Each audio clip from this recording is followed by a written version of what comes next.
Hello, I'm Ms. Carmagno, and this is a brief video about society in the 1750s. I'm going to start by sharing my screen to give you some lecture notes.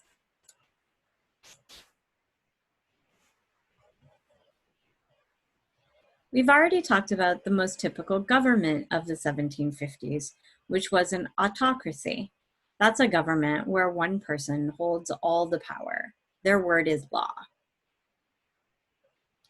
But we haven't talked at all about where that power comes from. In the 1750s, rulers claimed that their power came from God or the gods, depending on the region.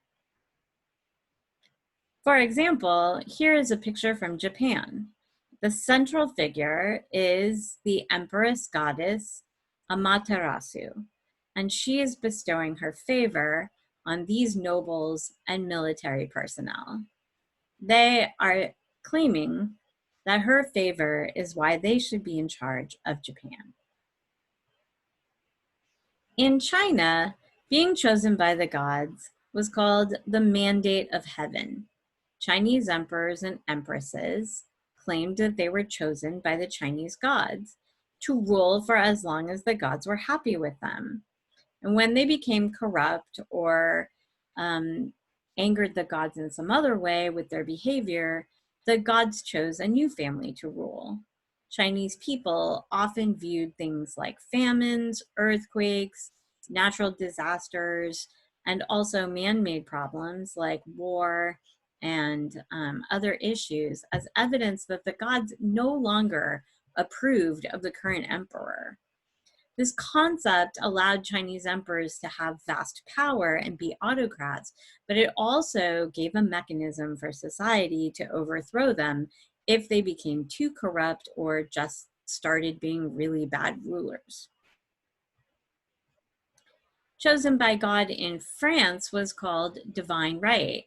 This is the idea that a monarch's power came from God, that God had chosen them, and that you couldn't argue with that decision. It's extremely difficult to have an argument with God about their choices because they never answer when you demand information. And so this was an extremely convenient way for the people in power to stay in power. They could always claim that if God didn't want them to rule, he would strike them down with lightning. And next time they went out in a rainstorm and the lightning didn't strike them, that was evidence that they should be in power no matter how corrupt or terrible they were doing that job.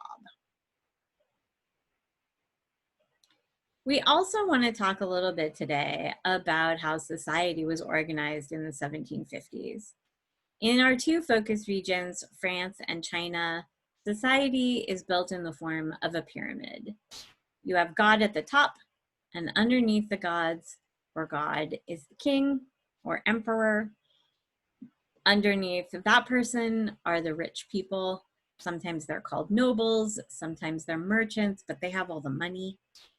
Below them are the middle class, the working people who have enough money to be comfortable.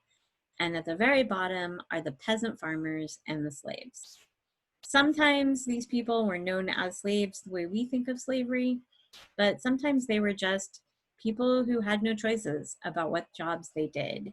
And those people almost universally were farmers. So social hierarchy is a way of organizing society into different social classes. And these social classes are not equal. The people at the top have the most power and the most money, and the people at the bottom have the least power and the least money. Now, these societies can be rigid, which means if you are born into one section of the triangle, you can never get out.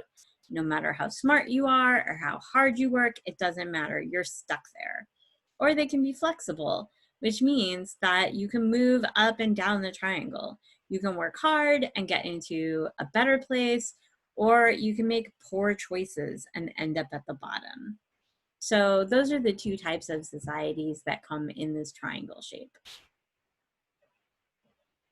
And the last type of social organization that we're going to talk about is the patriarchy.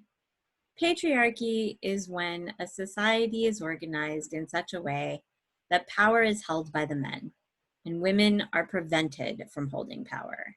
They are specifically forbidden from collecting and maintaining anything that would give them power or authority in the society. So laws are often arranged to prevent them from getting money or influence, and they're not allowed to hold any positions of power. Patriarchy was the other way societies organized in the 1750s, besides being in a social pyramid.